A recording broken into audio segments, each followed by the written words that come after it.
শক্তিপুর থানায় হাজিরা না দিলেও রেজিনগর থানায় হাজির হলেন হুমায়ুন কবির। উস্কানিমূলক মন্তব্য বিতর্কে তদন্তকারীদের প্রশ্নের মুখোমুখি হলেন আমজনতা উন্নয়ন পার্টির বিধায়ক। শনিবার সকাল 11:30টায় মুর্শিদাবাদের রেজিনগর থানায় হাজির হন হুমায়ুন কবির। রেজিনগর থানায় হাজিরা দিতে এলেন হুমায়ুন কবির এবং হাজিরা দিতে আসার আগে রাস্তার ছবি দেখতে পাচ্ছি। রাস্তা একদিকে হচ্ছে কেন্দ্রীয় বাহিনী পুলিশ মোতায়েন রয়েছে এবং রেজিনগর যে থানা সেই থানায় বিশাল সংখ্যায় পুলিশের বাহিনী র্যাফের ফোর্স মোতায়েন করা হয়েছে এবং হুমায়ুন কবির এই মুহূর্তে রেজিনগর থানায় এসে পৌঁছালেন এবং তার সঙ্গে সঙ্গে দেখতে পাচ্ছি আমরা পুলিশের যে নজরদারি সেই ড্রোন উড়িয়ে একেবারে পুলিশ নজরদারি করছে। হুমায়ুন কবির তিনি কিন্তু যে রেজিনগর থানা সেই রেজিনগর থানায় এসে পৌঁছালেন হাজিরা দেওয়ার জন্য। সম্প্রতি রেজিনগরের কাশীপুরে এক সভায় উস্কানিমূলক মন্তব্য করে বিতর্কে জড়ান হুমায়ুন কবির। আমি যেদিন ময়দানে মুসলমানদের নিয়ে নেমে যাব না, সেদিন এমন ছাটা ভাঙা মাছ শুরু করব যে আপনাদের পতাকা বহন করার লোক থাকবে। সেই ঘটনায় শনিবার রেজিনগর থানায় তাকে হাজির হতে বলা হয়। পুলিশ সূত্রে খবর, প্রায় 4 ঘন্টা ধরে হুমায়ুন কবিরকে জিজ্ঞাসাবাদ করা হয়। সেই জন্য তৈরি করা হয়েছিল 10-12 পাতার প্রশ্ন। রেকর্ড করা হয় বিধায়কের বয়ান। পুলিশ সূত্রে খবর, কাশীপুরের বক্তব্য নিয়ে অনুশোচনা প্রকাশ করেন আমজনতা উন্নয়ন পার্টির বিধায়ক। আগামী 14ই জুলাই সকাল 11টায় রেজিনগর থানায় ফের তলব করা হয়েছে হুমায়ুন কবিরকে। 14 তারিখে বেলা 11টায় আবার একটা নোটিশ করে 14 তারিখে আবার দেখা করব।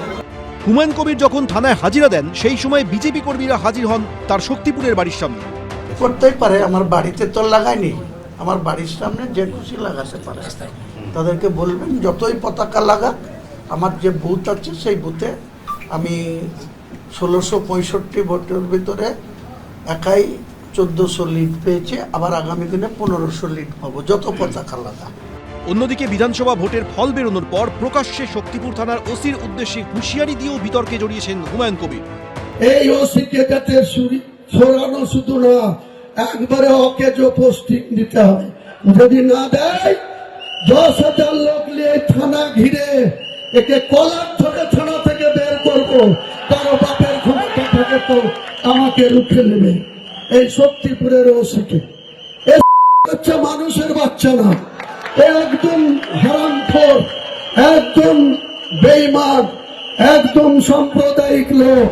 উস্কানিমূলক বক্তব্যের জেরে পুলিশের তলবে হাজির হলেও পুলিশকে হুমকি দেওয়ার মামলায় শুক্রবার শক্তিপুর থানায় হাজিরা দেননি হুমায়ুন কবির। কেউ যদি আমাকে চোখ রাঙায়, কেউ যদি আমাকে ধমকি দেয়, কেউ যদি আমার বাপ তুলে গাল দেয়, তার কাছে যাব না, তাতে যা হবে। দেখুন, যারা স্বেচ্ছায় গ্রেপ্তার হবে তারা তো স্বেচ্ছায় গ্রেপ্তার হবে কি হবে না সেটা তাদের ব্যাপার, কিন্তু যারা বিভিন্ন সময় পশ্চিমবঙ্গের বা ভারত সরকারের বিভিন্ন সরকারি সম্পত্তি ধ্বংস করেছে বা বেসরকারি সম্পদের ধ্বংস করেছে, তারাও গ্রেপ্তার হবেন। তাদের যতই অনিচ্ছা থাক, তারা বাংলাদেশে বা পাকিস্তানে কিংবা অন্য কোনো জায়গায় যদি পালিয়ে যান, সেখানে গিয়ে তাদেরকে গ্রেপ্তার করা হবে, চিন্তার কোনো কারণ নেই। সেই জন্য বলছি, এত কষ্ট করবেন না, চটপট আত্মসমর্পণ করুন যদি অন্যায় করে থাকেন। তা না হলে যেখানে যাবেন বেকার মাঝখানে কিছু সময় এবং পয়সা আপনাদের খরচ হবে, কিন্তু গ্রেপ্তারি আপনারা এড়াতে পারবেন না। শক্তিপুর থানার ওসির উদ্দেশ্যে হুঁশিয়ারি বিতর্কে হুমায়ুন কবির হাজিরা না দেওয়ায় পুলিশ কি ব্যবস্থা নেয় সেটাই এখন দেখা। পার্থপ্রতিম ঘোষ, শিবাশিস মৌলিক, এবিপি আনন্দ। এবিপি আনন্দ, এগিয়ে থাকে, এগিয়ে রাখে।